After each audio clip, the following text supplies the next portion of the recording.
Abdullayeva Zeba Niso. Izboskan tumani 27-maktabning 7-B sinf o'quvchisi.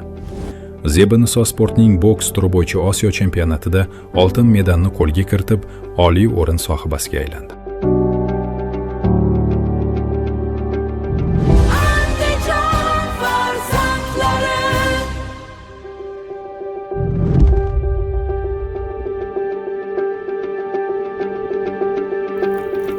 Bu yoshimda Osiyo chempion bo'lish shunchaki mo'jiza deb ayta olmayman. Chunki yillab qilingan mehnat, yillab chekilgan mashaqqatlar natijasi.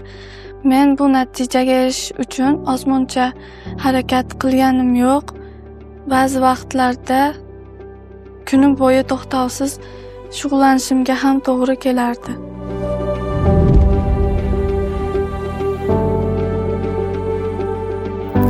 Oxirgi yo'ng chalingan vaqtlarida men ota-onam va vatanim, ustozlarim oldida faxrli farzand bo'ldim deb quvondim.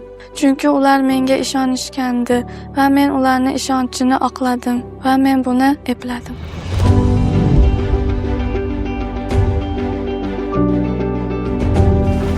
Biz sinfdoshlarimiz bilan juda ham samimiy munosabatdamiz. Qanaqa chempion bo'lishimga qaramasdan ular menga yaxshi munosabatda bo'lishadi va men ham ularga doimgidek Zeba Niso bo'lib qolaman. Sinfdoshlarim bilan bo'lgan vaqtlarimda mashg'ulotlardan olgan charchoqlarimni unutaman.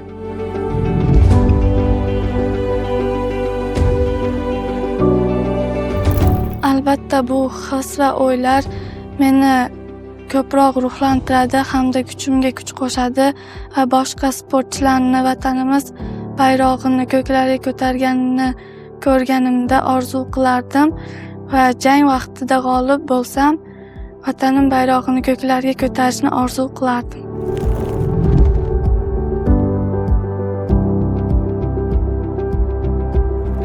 Ota-onam meni shu sport sohasida shug'ullanishimga imkoniyatlar yaratib berishadi.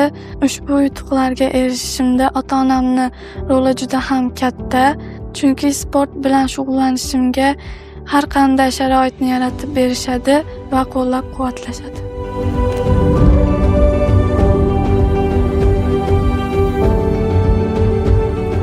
Bilasizmi, men ota-ona va ustozni ikkita qanotga o'xshataman. Chunki qushlar hech qachon bir qanot bilan ucha olmaydilar. Ikkalasi ham baravariga ishlaganda ko'klarga parvoz qilish mumkin. Shuning uchun ham ustoz va ota-onaning nasihatlarini birday qadrlayman. Ikkalasini bir-biridan ajratmayman.